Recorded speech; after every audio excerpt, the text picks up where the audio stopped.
Зашто е панел дискусија денес? По кој повод? Денеска е денот на победата над фашизмот. Исто така е ден и на Европа. Тоа се многу сериозни и големи мотиви заради кои ние би можели и би морале да зборуваме. Да зборуваме за европските вредности, за она каде се стреми Македонија и македонското општество.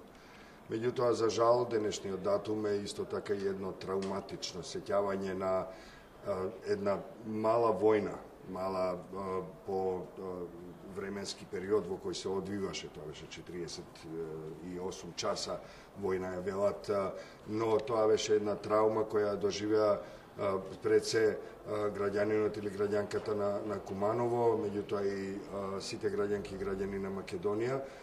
Тоа беше ден кога во исто време додека траја жестоки битки со криминално-терористичката група во Диво населје, траеше и медиумска војна во етерот во Македонија и беше еден период во кој навистина се соочивме со сериозен безбедносен предизвик.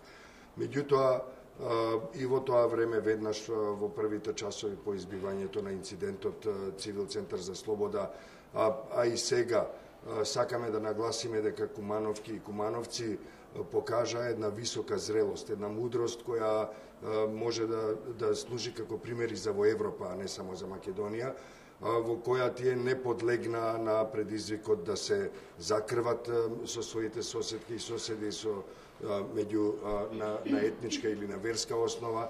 Тие одолеаја на овој жесток атак на сплотеноста на македонското општество, жесток атак на мултикултурализмот на македонското општество.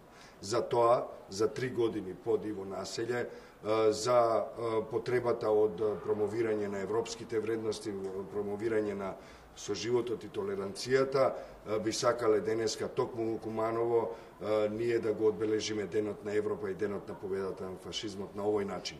Работно, со сериозни пораки, со пораки и со изјави на оние кои се најрелевантни во ова тема, а тоа се граѓанките и граѓаните на Куманово и на Република Македонија.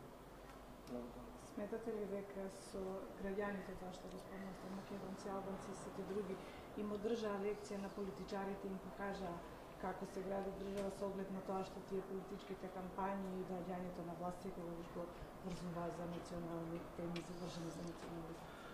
Знаете, во вашето одлично прашање се состои најголем дел и од одговорот. Всушност, национализмот, етничките и верските поделби, омразата и тензиите и насилствата се најефтината алатка во рацете на оние кои сакаат да дојдат на власт по криминален пат. Она што ние ден денеска не го знаеме на вистина кој стои и зошто стои зад Диво населје како еден многу сериозен, трагичен настан, меѓутоа и предизвик за безбедноста. Сметам дека полека Македонија излегува од темната сенка на национализмот и поделбите, бидејќи сите сигнали упатуваат на тоа. Се разбира дека има многу големи и сериозни пречки, многу големи предизвици. Меѓутоа, мислам дека Македонија зачекорува на еден пат кој е иманентен на миротворните процеси во светот и во Европа. Мислам дека имаме неповторлива шанса во овој период повторно да излеземе на чело на Балканот и да бидеме пример, да бидеме лидер во регионот во кој можеме да дадеме пример за тоа како може да се гради едно општество мирно, толерантно, со почитување на човековите права и слободи.